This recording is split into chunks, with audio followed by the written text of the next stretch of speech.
A very good morning once again from the sports desk. Brad Binder flew the flag high and set the pace for South African motorsport. Now, 14-year-old Oratilwe Phiri is aiming to overtake him. He wants to make his mark on history by becoming the first black rider to race in the elite MotoGP. The teen has achieved at least 60, and I mean 6-0, podium finishes in the categories in which he's competed. Oratilwe and his father, his coach, his mechanic, his manager, his inspiration, Thabiso Phiri. They both join me now in studio. Gentlemen, good morning to you. Thank you so much for coming through. I know it's early. I'm sure about Robala at some point. And also I'm sure we are betting straight. Either that or Lobapala PlayStation. PlayStation. There we go. Oratilwe, why motorsport? You could have become, you could have become a footballer, a rugby player, a cricket player. Why did you want to get on a bike? I thought it was a very unique sport. It was different to the other sports as well. It's more fun for me. It's thrilling as well as you ride. That's why. Adrenaline, that's all I'm hearing here. And Morena Mothupi, you know, she's here in studio as well with the younger brother. You must have thought, is he nuts? And yet here you are, his coach, his mechanic, his manager, his dad sitting there and watching him competing and achieving. But I'm sure at some point you're worrying about what happens if he crashes. It's a worry we have at every race, every practice.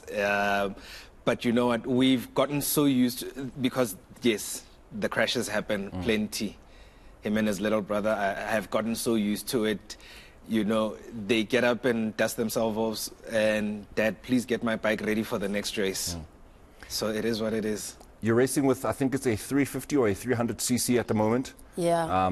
It's not fast enough compared to what your challenges are doing. But you're beating guys that are racing in 400cc's with your 300cc. I mean, just talk to me about how good you are, if you believe that you're good enough, and your aspirations to be on the MotoGP circuit. I feel like I am very talented and I do deserve to be getting sponsors. Right now we are sponsored by Blue Car Rental.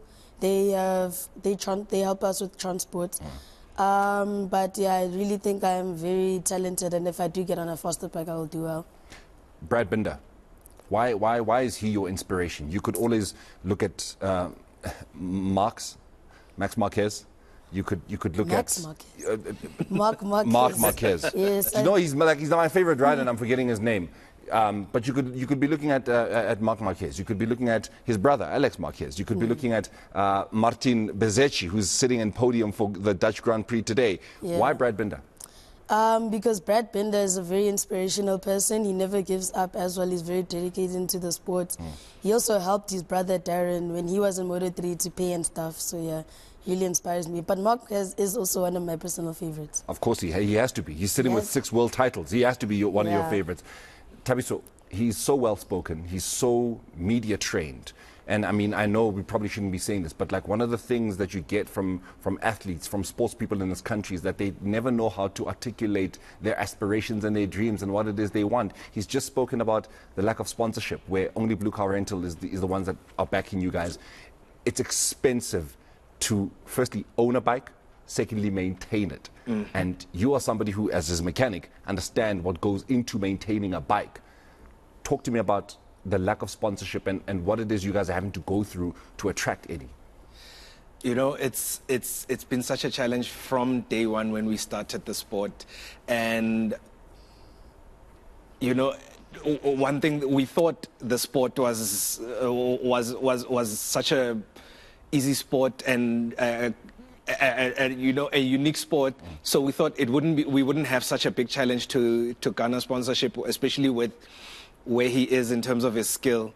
And yeah, then you start realizing that, you know, this sport is actually, you start realizing it's for a lot of the elite people get into the sport, people with proper money to actually get their kids to where they want to be. And yeah, it's been such a big challenge, and we just keep going, and hence I guess we've tried to do as much in terms of their social media profiles and things like that, just to get them, to get that foot in the door, for somebody to say, oh, okay, no, I didn't know there's an Oratilwe that races and he's into the sport. Well, how can we get there to help them? Have you given up? Have you thought about giving up at one point? You're looking at him, he's winning, he's got 60 podiums. He was racing in Kyalami just last weekend when I was hoping to have you guys in studio. But I understand why you couldn't come because, busy about the winner, what the sponsor. Have you and Mom thought of giving up? I think it happens especially for me, every single time, when we have a big crash. And then you're like, oh, shucks, this is going to cost us quite a bit to get the bike fixed.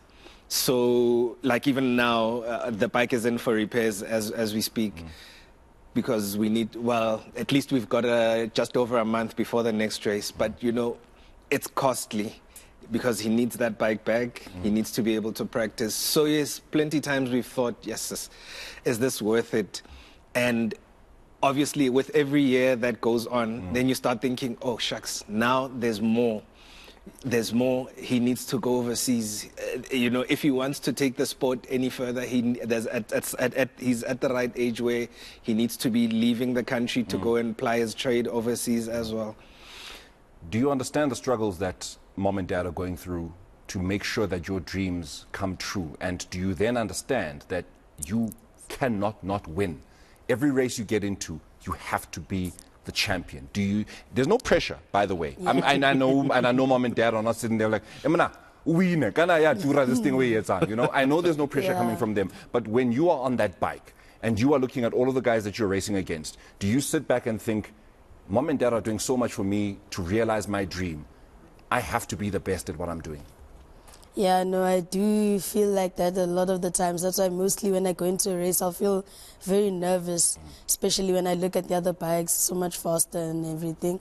So yeah, I do understand the sacrifices that they have to make for me to be racing. So that's why I always have to, not too much pressure, but yeah, a little bit of pressure just to win.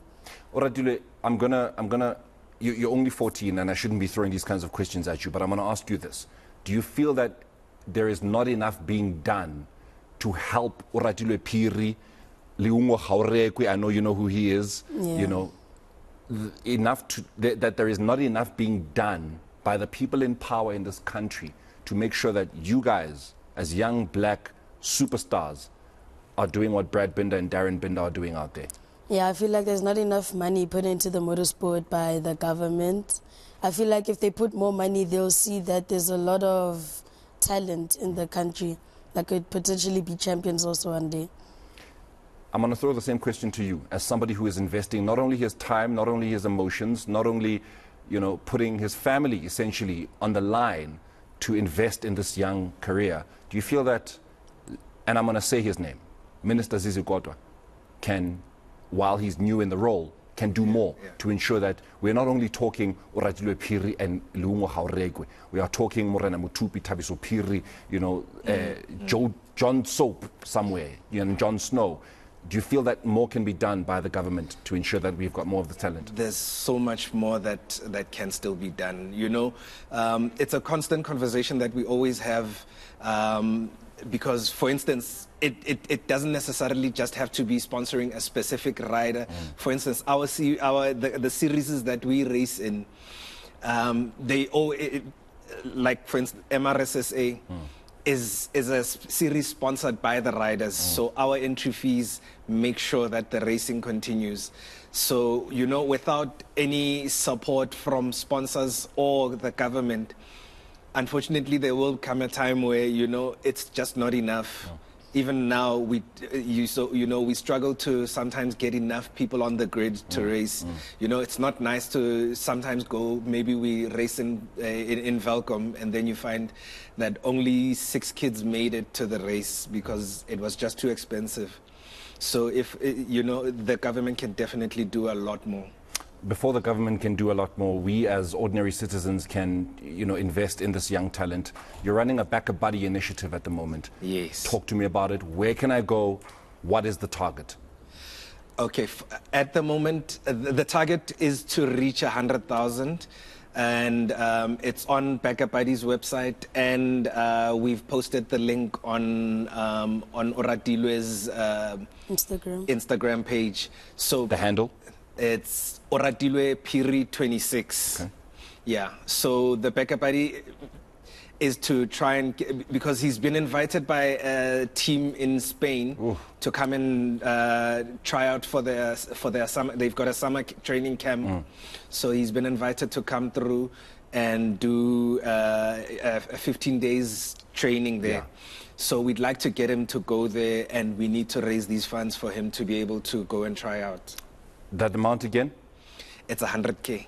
100,000. So we're going to say it's 200,000 that Oratilwe Phiri, Thabiso Phiri, and family need to ensure that he goes to Spain. To ensure Spain, by the way, is where Marc Marquez comes from. That's the 6-time world champion, his idol, along with Brad Binder. So if you can go on the Backup Buddy website and just ship in whatever you can and help Oratilwe Phiri become the next MotoGP champion and the first black MotoGP champion in the world. Gentlemen, thank you so much for joining me. Thank you so much for gracing us with your presence here in studio.